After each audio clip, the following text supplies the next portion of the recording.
తీగెలను తెంపి అగ్నిలో దింపినావు నా తెలంగాణ కోటి రత్నాల వీణ. నా తెలంగాణ కోటి రత్నాల వీణ. ఈ వాక్యం తెలుగు సాహిత్యంలో అజరామరంగా నిలిచిపోయింది. నా తెలంగాణ కోటి రత్నాల వీణ అన్న వాక్యం సజీవంగా చిరంజీవిగా నిలిచిపోయింది. ఈ వాక్యం సాయుధ రైతాంగ పోరాటం జరిగినాడు ఈ వాక్యాన్ని నినాదంగా గర్జించినారు. 69 పోరాటంలోనూ ఇదే నినాదాన్ని నోటి నిండా తెలంగాణ పలికింది. మలిదశ తెలంగాణ ఉద్యమం వస్తే కూడా గోడల మీద రాసిన నినాదం నా తెలంగాణ కోటి రత్నాల వీణ. ఈ అద్భుతమైన కవితా వాక్యాన్ని, ఈ పద్యపాదాన్ని ఇచ్చిన మహానుభావుడు, మహాకవి ఈ చిన్నగూడూరు బిడ్డ దాశరథి కృష్ణమాచార్యులు.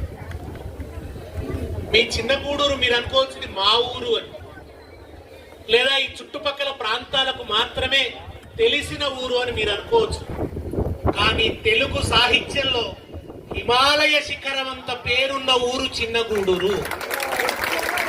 ఈ ఊరికి అంత ప్రసిద్ధి ఉన్నది. ప్రతి తెలుగు సాహిత్యాభిమాని కలుసుకునే ఊరు చిన్నగూడూరు. పేరు చిన్నగూడూరు కానీ ఒక మహాకవికి జన్మనిచ్చి ఇది చాలా పెద్ద గూడూరు అయింది. తెలుగు సాహిత్యాభిమానుల గుండెల్లో గూడు కట్టుకున్న గూడూరు అయింది.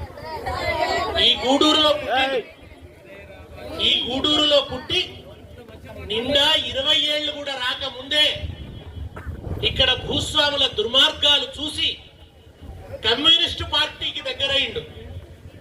పోరాటాలను మొదలుపెట్టిండు. పోరాటం సంఘాలను నిర్మించే క్రమంలో ఇక్కడ భూస్వాములకు వ్యతిరేకంగా ఆయన తిరుగుబాటు చేస్తుంటే వీడెవడరా చిచ్చర పిడుగులాగా ఉన్నాడు అంటే అటు కవిత్వం చెప్పేవాడు, పాటలు పాడేవాడు, పద్యాలు పాడేవాడు, రెండో వైపు సంఘాలను నిర్మించేవాడు, పోరాటం చేసేవాడు.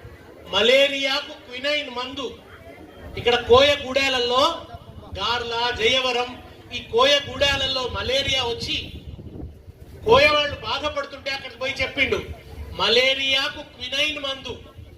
మలేరియా పోవాలంటే క్వినైన్, 2 డాక్టర్లు ఉన్నారు బాగా తెలుసు వాళ్ళకి.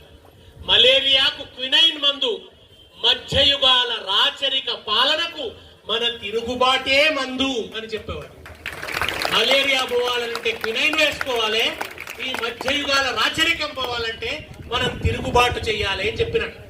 చెప్పినందుకు ఇక్కడి భూస్వాములు ఆయనను చంపేయాలనుకొని అరెస్ట్ చేసి ఇక్కడే ఆ భూస్వామి ఇంట్లో హత్య చేద్దాం అనుకుంటే ఎందుకో గానీ అమీన్ సాబ్ నెల్లికుదురు పోలీస్ స్టేషన్ తీసుకుపోయాడు. నెల్లికుదురు పోలీస్ స్టేషన్ లో తప్పించుకొని వాగుల వెంబడి, నదుల వెంబడి, అడవుల వెంబడి పడి పరిగెత్తుతూ చిన్నప్పుడు ఇక్బాల్ కవిత చదువుకున్నాడు ఆయన. జక్కీ సాబ్ అనే టీచర్ ఖమ్మంలో చెప్పిండు ఆయన.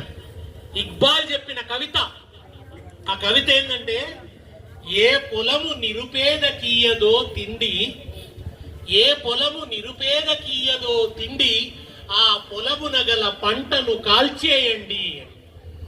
పొలం ఎందుకు? పొలంలో పండే పంట ఎందుకు? ఒకవైపు పంట పండుతున్నా కొన్ని కడుపులు మాడుతూ ఉండొద్దు, ఆకలితో మనుషులు చచ్చిపోవద్దు, తిండి దొరకని మనుషులు ఉండొద్దు.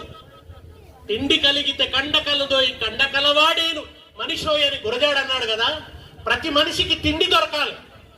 ఆ తిండి దొరకనప్పుడు ఈ పంటలెందుకు, ఈ పొలాలెందుకు, ఈ పండిన పంటను కాల్చేయండి అని ఇక్బాల్ అనే కవి నిరసనగా అంటే ఆ కవితను యాద్ చేసుకుంటూ ఉరికిండు. వెనుక 40 మంది నిజాం భటులు, 40 మంది సైనికులు తరుముతుంటే ఉరికిండు. కోయ గుడాలలో దాక్కున్నాడు, రైతుల ఇళ్లలో దాక్కున్నాడు. చివరికి దొరకబట్టి వరంగల్ సెంట్రల్ జైలుకు తీసుకుపోయింది. అక్కడ ఆయనకు రొట్టెతో పాటు సిమెంట్ కలిపి పెడితే జీర్ణాశయం చెడిపోయింది. కృష్ణమాచార్య కొంతమంది చచ్చిపోయింది ఆ కాలంలో. ఆ రొట్టె తినడం వల్ల జీర్ణాశయం నాశనం అయిపోయి చచ్చిపోయింది. దాశరథికేమో జీర్ణాశయం బాగా చెడిపోయింది. అక్కడ వరంగల్ సెంట్రల్ జైలు నుంచి నిజామాబాద్ తీసుకుపోయింది. నిజామాబాద్ లో కఠోరమైన హింసలు పెట్టింది.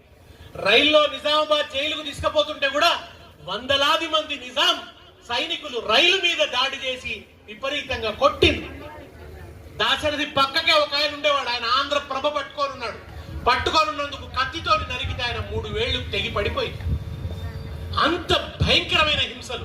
ఆ హింసల్ని తట్టుకొని ఆ నిజామాబాద్ జైల్లోకి పోయిన తర్వాత కవి కదా, పుట్టి ఉంటాడా? సింహం లాంటి కవి. సింహం బోనులేసినా ఊరుకోదు, అది గర్జిస్తుంది. కనుక ఆయన జైల్లో వేసినా ఊరుకోలే. రాద్దామంటే కాగితం లేదు, కలం లేదు. మొహం గడుక్కునేటందుకు బొగ్గు ముక్క ఇచ్చింది. ఆ బొగ్గు ముక్క తీసుకొని గోడ మీద రాసింది. నేను మొహం గడుక్కుంటే సరిపోతుంది కదా, మొహం గడుక్కోవడంతో ఊరుకోలే. ఆ బొగ్గు ముక్కతో పద్యాలు రాయడం మొదలు పెట్టిండు. ప్రాణములొట్టి ఘోర గహనాటములను పడగొట్టి మంచి మాగాణములను సృజించి ఎముకలను సిజేసి పొలాలు దున్ని ఘోషాణములను నవాబునకు స్వర్ణము నింపిన రైతుదే తెలంగాణము రైతుదే, ముసలి నక్కకు రాచరికమ్ము దక్కునే. ఈ తెలంగాణ ఎవరిదంటే ఎవరైతే తమ ఎముకలు కూడా పిండి చేసి పంటలు పండించి సంపద సృష్టించి ఈ భూమి మీద వృక్షాలను నరికి చదునైన భూమిని చేసి మాగాణులను సృష్టించి నెత్తురు ధారపోసి పంటలు పండిస్తే, ఓ నిజాము రాజా, నీ భోషాణం నిండా సంపద సమకూరింది. నువ్వు ధన ధాన్యాలతో నిక్కుతున్నావు, నీగుతున్నావు. నీది కాదు ఈ తెలంగాణ, ముసలి నక్కకు రాచరికము దక్కునే అన్నాడు. తెలంగాణము రైతుదే అన్నాడు. ఈ తెలంగాణ ఎవరైతే శ్రమిస్తున్నారో చెమటోడుస్తున్నారో ఆ రైతుది తప్ప ముసలి నక్కమైన నీది కాదు అని అన్నాడు.